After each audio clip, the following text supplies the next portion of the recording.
Hi there guys, it's LivyBoy2603 here. Welcome to the 7th instalment of my Scottish Premiership Roundup.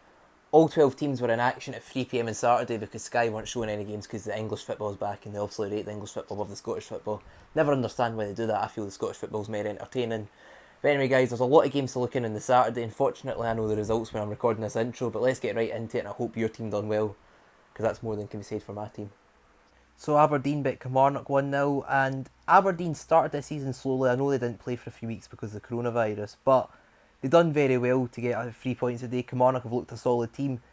The only thing that needs to say about Kilmarnock, they seem to be week on, week off now. Some games have really good results like their 4-0 victory over Dundee United and their 0-0 draw to Celtic, but other times like a defeat to Aberdeen and a draw to Ross County. Kilmarnock, they're a bit hit and miss this season and obviously Aberdeen caught them in an off day of the day, but it's a huge 3 points for Aberdeen. So I'm taking absolutely nothing away from Hamilton Accies here. In fact, Takima Dolphin, former Livingston player, was the best player on the pitch by a mile today. But that was not good enough from Livingston. We found ourselves 1-0 up inside 28 seconds, but we just could not, we played well for the first 50 minutes, I'd say. We should have been 2-0 up, but we just could not do anything after that. And then when Hamilton equalised, they were the best team. They just kept going for it. We had a few chances that hit off the post and we just could not do anything. And it frustrates me when Livingston do that. Livingston had the lion's share of possession. We looked like we had the best chances of scoring, but we kept throwing it away. And there's Hamilton with 2 set plays getting 2 goals. I can't criticise them for it, because at the end of the day, they done their job. They got the ball in the net.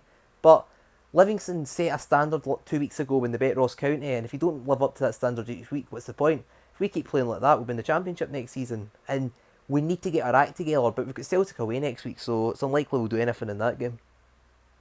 So, I know it's at Ibrox. I normally say Rangers are expected to win at Ibrox. It's no surprise Rangers beat Dundee United today. However, I think Dundee United should be slightly concerned that in their last 2 games they've scored 0 and conceded 8. That's quite a lot of goals to concede. So, for Dundee United, this is a bit of a wake-up call because that's 2 weeks in a row now they've lost 4-0. So, Motherwell got their first victory of the season, and for St Johnstone they'll be raging at this. Motherwell have yet to win a game this season, so it'll be the first team to give them a victory is obviously a pain, but for Motherwell, that was a much needed 3 points because it's been a horrendous start to the season for them. But they're still bottom of the league, but only because Livingston have scored more goals than them.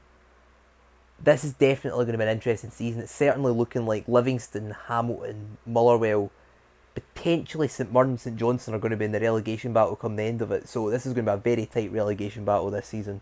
And Motherwell will just be glad to get off the mark and get their first win. So the summary of this game is pretty simple. It shows you what happens when Celtic play strikers.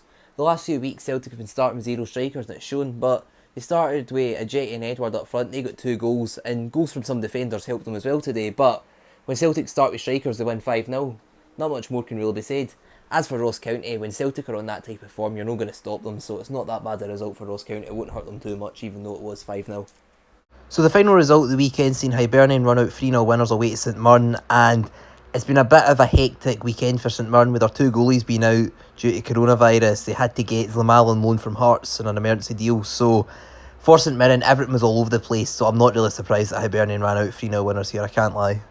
So guys, I hope you enjoyed this video. Some interesting results. Obviously Celtic and Rangers both had huge wins, and Celtic and Rangers at the stage now where they need to start getting good results consistently if either of them want to be serious contenders to win the title. As for the St Mirren result, it's a bit frustrating for them because of the week they've had, but no surprise. Motherwell will be delighted to get their first win of the season, and for Hamilton Accies that is a huge 3 points. For Livingston it's a huge 3 points dropped, but fair play to Hamilton, fair play to every team that won. Anyway guys, thank you so much for watching. Please don't forget to like and do subscribe if you're new around here, and I'll see you in the next one. Bye.